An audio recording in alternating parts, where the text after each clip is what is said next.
Selamat petang tuan-tuan dan puan-puan semua. Berita hari ini pasti paling tergempar. Poster Ismail Sabri Yaakob dibakar. Jadi apa penyebab poster ini dibakar? Ataupun ini menunjukkan sabotaj protes kepada Ismail Sabri? Dan persoalannya siapa yang bakar? Kenapa dibakar? Dan adakah ini petanda bahwa ini adalah kejatuhan yang nyata untuk Ismail Sabri? Sedangkan Ismail Sabri adalah seorang calon Perdana Menteri. Beliau tidak mustahil pada PRU ke-15 beliau mengangkat sumpah untuk menjadi Perdana Menteri lagi.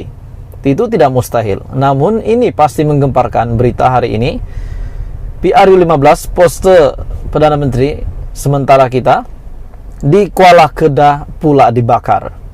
Ini pasti mengejutkan, menggemparkan seluruh keluarga Ismail Sabri dan juga pengundi dan penyokong Ismail Sabri. Alur setar, polis menerima laporan berhubung kejadian poster kempen wajah Perdana Menteri Datuk Seri Ismail Sabri Yaakob dan calon Barisan Nasional Parlimen Kuala Kedah Datuk Dr. Mahsyita Ibrahim cuba dibakar semalam. Ketua Polis Daerah Alur Setar Asisten Komisioner Ahmad Sukri Mat Akhir berkata pihaknya menerima laporan dibuat petugas BN pada jam 3 petang semalam yang menyedari poster di Kampung Gelong Air, Mukim Gunung itu mengalami kerosakan.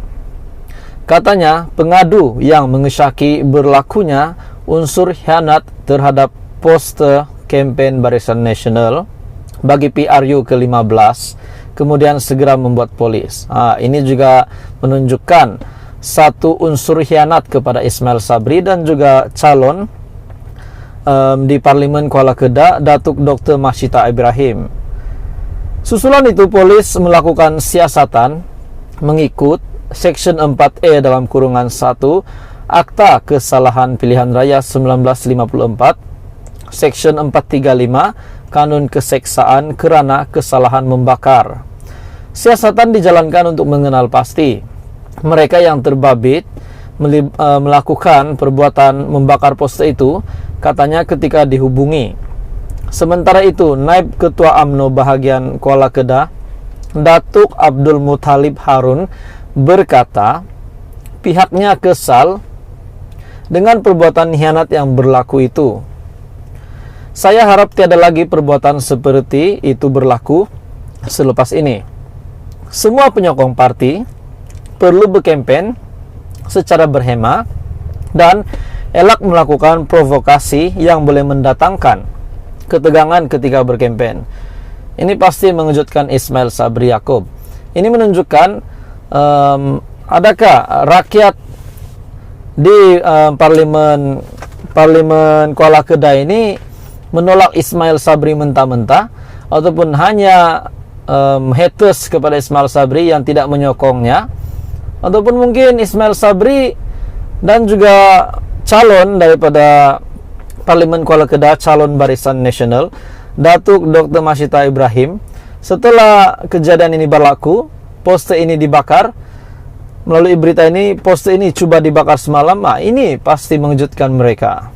Ini menunjukkan pengkhianatan kepada calon bagi pilihan raya umum ke-15. Jadi kepada semua penyokong, mungkin penyokong parti lawan yang membuat begini, kepada anda semua tuan-tuan dan puan yang berkempen, kita berkempen secara sihat, tidak perlu melakukan benda begini.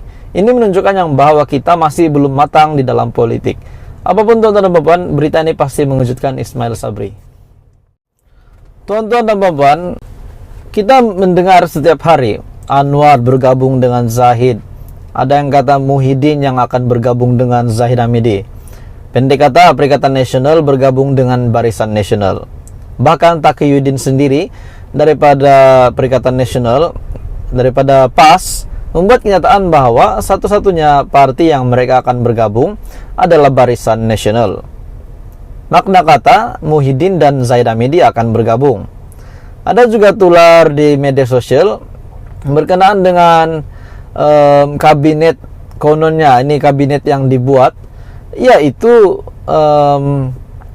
Anwar Ibrahim sebagai Perdana Menteri dan timbalan Perdana Menteri adalah Zahid Hamidi. Walaupun itu hanyalah rekaan untuk menjadi rujukan jika Anwar Ibrahim menang PRU15, rekaan ataupun cuma andaian saja. Jadi kita melihat banyak spekulasi ini akan bergabung dengan ini. Hari ini kenyataan daripada Naib Presiden UMNO, yaitu Perdana Menteri sementara kita Ismail Sabri Yaakob, sebarang bentuk gabungan hanya akan diteliti selepas PRU15, kata Ismail Sabri.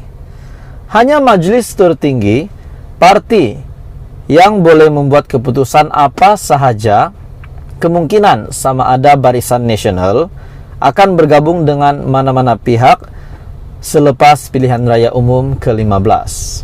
Datuk Seri Ismail Sabri Yaakob menjelaskan, apa juga cadangan seperti itu hanya akan diteliti selepas pilihan raya selesai. Namun katanya, ia bukan keputusan individu, tetapi oleh majelis tertinggi parti, yaitu majelis tertinggi UMNO. Naib Presiden UMNO itu berkata demikian kepada pemberita selepas program Walkabout Parlimen Titiwangsa di kawasan perumahan awam Sri Perlis 2, Kampung Datuk Keramat, Kuala Lumpur malam tadi. Mengiringi beliau pada program itu adalah calon Barisan Nasional Parlimen Titiwangsa pada PRU15, Datuk Sri Johari Abdul Ghani. Ismail Sabri berkata demikian sebagai mengulas Setiausaha Agung PAS Datuk Sri Taqiyuddin Hasan bahwa parti itu akan bergabung dengan Barisan Nasional pasca PRU15 jika pihaknya tidak memperoleh kerusi mencukupi untuk membentuk kerajaan. Taqiyuddin selepas itu mengeluarkan kenyataan media yang terbaru menegaskan bahwa kenyataan beliau itu telah diambil di luar konteks dan tajuknya juga mengelirukan pengundi. Sementara pengurusi Perikatan Nasional PN, Tan Sri Muhyiddin Yassin pula dilaporkan menegaskan bahwa perikatan yang diterajuinya itu bertanding di pilihan raya umum ke-15 untuk menang dan menubuhkan kerajaan tanpa perlu bergabung dengan BN ataupun PH. Kenyataan daripada Muhyiddin Yassin sendiri, mereka ingin Perikatan Nasional untuk menang PRU15 tanpa perlu mengadakan apa-apa kerjasama ataupun gabungan sama ada dengan Barisan Nasional ataupun dengan Pakatan Harapan. Ini adalah kenyataan daripada Muhyiddin Yassin sendiri, pengurusi Perikatan Nasional. Namun daripada Taqiyuddin pula, yaitu parti komponen di dalam PN, yaitu PAS, mengeluarkan kenyataan bahwa mereka akan bergabung dengan BN sekiranya kerusi tidak mencukupi. Mereka bergabung untuk mencukupkan kerusi supaya menjadi majority membentuk kerajaan. Namun apa yang dikatakan Muhyiddin ini berbeza daripada apa yang dikatakan Taqiyuddin. Ismail Sabri pula berkata, PAS sebagai parti besar dan ditubuhkan lebih awal daripada Bersatu sepatutnya dominan dalam Perikatan Nasional. PAS adalah parti besar dan lebih awal daripada Bersatu. Sepatutnya PAS dominan serta mempunyai kuasa sendiri sebagai parti komponen. Ia sepatut ada C dalam gabungan PN, katanya. Bagaimanapun Ismail Sabri berkata, PAS dilihat sering dikritik rakan kerjasamanya itu setiap kali mengeluarkan pandangan berkaitan parti. Kita juga dapat melihat sini bukan UMNO saja bergolak, namun Perikatan Nasional juga bergolak pada ketika ini melalui kenyataan daripada Ismail Sabri ini. Jadi parti mana yang sepatutnya bergabung dengan parti yang lain supaya membentuk kerajaan? Taqiyuddin cakap lain, Muhyiddin cakap lain. Ismail Sabri pula mengeluarkan kenyataan bahwa PAS dan juga PN di dalam Perikatan Nasional juga mempunyai beberapa pergolakan. Jadi kata Ismail Sabri, PAS dilihat sedang dikritik rakan kerjasamanya itu setiap kali mengeluarkan pandangan berkaitan parti. Muhyiddin pula berkata, menegaskan bahwa perikatan yang diterajuinya itu bertanding untuk PRU15 untuk menang dan menubuhkan kerajaan tanpa perlu bergabung dengan PH dan juga Barisan Nasional. Jadi tuan-tuan dan puan, berita hari ini, sebarang bentuk gabungan hanya akan diteliti selepas PRU15, kata Ismail Sabri.